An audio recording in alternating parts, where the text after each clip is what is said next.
Hello friends, तर आज पुन्हा एकदा खूप छान असा केक मी तुमच्यासोबत शेअर करणार आहे। हा केक जो आहे ना तो आहे 1.5 किलोचा आणि जस्ट मी स्पॉन्ज बनवून घेतला आहे आणि थोडासा थंड झाल्यानंतर आपण आयसिंगला घ्यायचा आहे।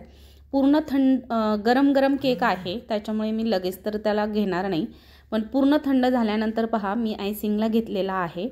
आणि हा केक जो आहे तो आहे रसमलाई फ्लेवरचा 1.5 किलोचा केक आहे। 1.5 किलोसाठी मी 3 कप प्रीमिक्स घेतलं, त्यामध्ये रसमलाई इसेन्स टाका तुम्ही।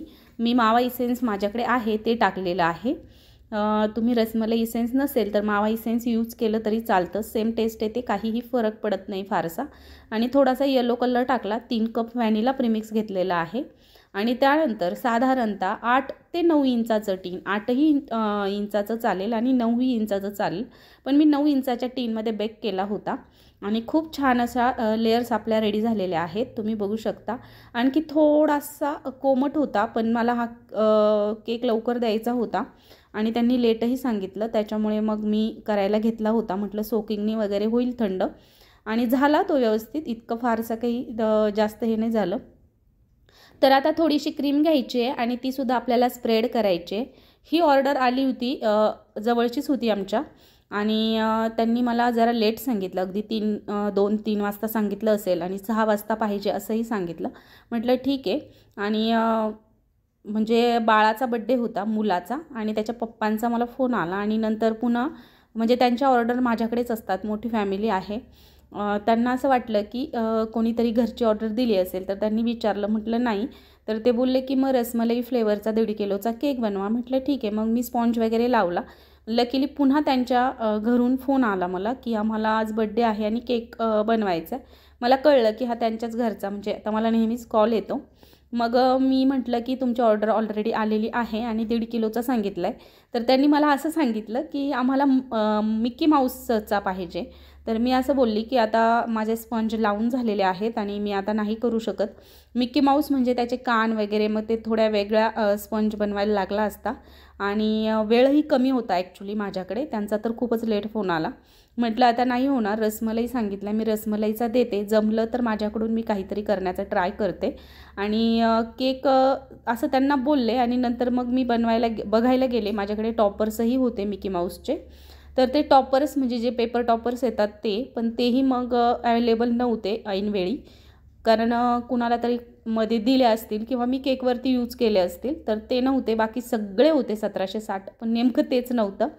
म्हटलं ठीक आहे। मग मी काय केलं, पुढे जाऊन तुम्ही बघा। तर असो या पद्धतीने 3ही लेयर्स मी अरेंज केलेल्या आहेत। फार जास्तही नाही आणि फार कमीही नाही, अशी व्यवस्थित क्रीम लावून घ्यायची आहे। शक्यतो ह्या लोकांचा नेहमी चॉकलेट फ्लेवर असतो, पण यावेळी त्यांनी स्वतःहून सांगितलं होतं की आम्हाला रसमलाई फ्लेवर पाहिजे। म्हटलं ठीक आहे, देते। तर छान अशी फिनिशिंग करून घेतली आहे, फक्त क्रम कोट केला आहे ॲक्च्युली, आणि ह्याला मी थोड्या वेळासाठी फ्रीजमधून सेट करून घेणार आहे आणि मगच फायनल करणार आहे। आणि याच पद्धतीने मला याच्यासोबतच 5 किलोचीही ऑर्डर होती, जो की केक जो आहे तो मी काल टाकला आहे आणि आता ठेवून साधारणतः 2-1 तास झाला असेल डीप फ्रीजला, आणि मग तो छान सेट झाला। मी येलो कलरची क्रीम बनवून घेतली आहे आणि मग त्याला छान असं स्प्रेड करून घ्यायची आहे क्रीम। छान केक झाला होता आणि त्यांनाही 100% आवडणारच, कारण त्यांच्या सगळ्याच ऑर्डर माझ्याकडेच असतात। त्यांच्या घरातला कुणाचाही बड्डे असो, ऑर्डर ही असतेच असते आणि तीही माझ्याकडेच असते। तर असो या पद्धतीने छान अशी फिनिशिंग करायची। रसमलाई होता, म्हटलं चला ह्यांना रसमलाईच द्यावा, आणि सध्या मी रसमलाई फ्लेवरसाठी मोराचं जे क्रश येतं ना, तर ते यूज करते। रसमलाई केकसाठी मी रसमलाई आणायला जात नाही, माझ्या इथून साधारणतः 30 किलोमीटर जावं लागतं। आणि मला मागे कमेंटही आल्या होत्या की ताई तू अमूलची रसमलाई आणून स्टोअर करू शकतेस, महिनाभर राहते, पण मी अजून कधीच यूज केली नाही। हां, छान असेल, पण अजून तर नाही केली, मी नक्की ट्राय करणार आहे आणि गेल्यावर घेऊन येणार आहे। तर आता हे स्लाइसर आहे, मी मागवलं होतं मागे, तुम्हाला एका व्लॉग चॅनलमध्ये सांगितलं होतं। ह्याने छान स्लाइस होतात। ॲमेझॉनवरती अगदी 160-170 रुपयांना आहे। ड्रायफ्रूट स्लाइसर सर्च केलं तरी तुम्हाला सापडून जाईल। आता तुम्ही लिंक वगैरे म्हणाल तर लिंक माझ्याकडे नाही आहे, तुम्ही ॲमेझॉनवरती जाऊन ड्रायफ्रूट स्लाइसर सर्च करा। या पद्धतीचं पिक्चर आलं की बिनधास्त करा, खूप छान क्वालिटी आहे। माझं पहिलं जे होतं तर त्याचं जे आतलं ब्लेड असतं ना, ते माझ्याकडनंच कुठेतरी गेलं दिवाळीच्या वेळी, आणि मग त्यानंतर मी नवीन मागवलं. तर आता यावरती नाव टाकून घ्यायचं होतं. मिकी माऊस तर नाही बनवला, मी रसमलाईच दिला त्यांना. पण पुढे जाऊन तुम्ही बघाल मी कसा मिकी माऊस त्यावरती ठेवला आहे. थोडंसं होतं माझ्याकडे एक. तर देवराज असं केकवरती नाव टाकायचं होतं.